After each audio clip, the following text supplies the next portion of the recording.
que j'ai un parcours un petit peu atypique. Je suis entré en 1990 chez Yara avec un bac comme technicien. Ces premières années m'ont permis d'acquérir une certaine expérience du terrain, des automatismes et d'avoir un bon contact avec les techniciens. 8 ans après, me sentant un petit peu limité dans l'évolution de ma carrière, j'ai repris les cours du soir au CNAM pour avoir un bac +2. Donc j'ai passé un DPCT automatisme électronique et cela m'a permis de me spécialiser dans la programmation des automatismes. En 2000, j'ai rejoint le bureau d'études de chez Yara où j'ai réalisé de nombreuses études, mais principalement la réalisation de 2 salles de contrôle, ce qui m'a permis d'acquérir une expertise poussée dans les réseaux industriels et les automatismes. En 2010, dans le monde cyber, un virus va changer le regard sur les contrôles système. Pour la première fois, ce virus va être capable d'attaquer les entrées-sorties des automates. C'est pour cela que Yara va mettre en place un référentiel cyber et des référents. C'est ainsi que j'ai été précipité dans le monde de la cybersécurité. Je suis devenu RSSI et en 2019, suite à mon parcours, on me propose de prendre l'ensemble de la responsabilité de la cybersécurité industrielle chez Yara.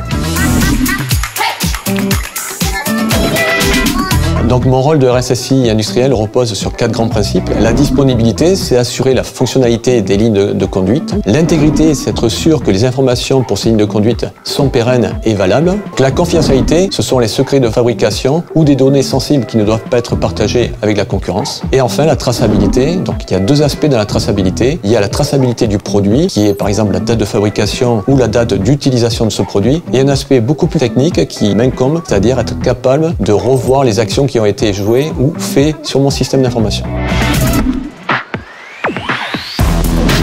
Ce que j'aime dans mon métier, c'est la remise en question quotidienne. La vérité d'un jour n'est pas celle du lendemain. J'aime la partie réglementaire, mais aussi la partie technique, le fait qu'on doit aussi se remettre en question chaque jour. Ce que j'aime aussi, c'est la partie humaine, car il est important de sensibiliser nos collaborateurs. Ils peuvent cliquer par exemple sur un lien malveillant dans un mail et ouvrir une brèche sur la société. Et ça, c'est extrêmement important dans ce métier, de savoir où trouver l'information.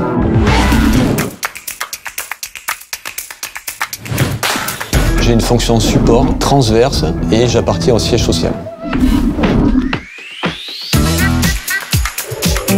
Il faut faire preuve de rigueur, de curiosité, de ne jamais rien laisser au hasard. C'est un métier passionnant, donc il y a vraiment un côté relationnel avec son matériel, ses installations et les personnes qui est très intéressant.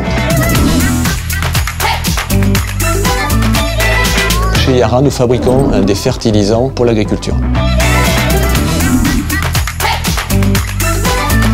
La veille.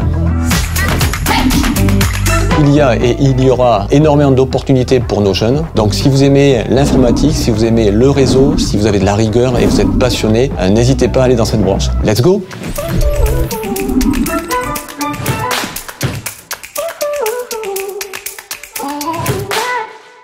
Et je sens la transpiration qui coule et tout, c'est lourd, alors je perds de 4 kilos.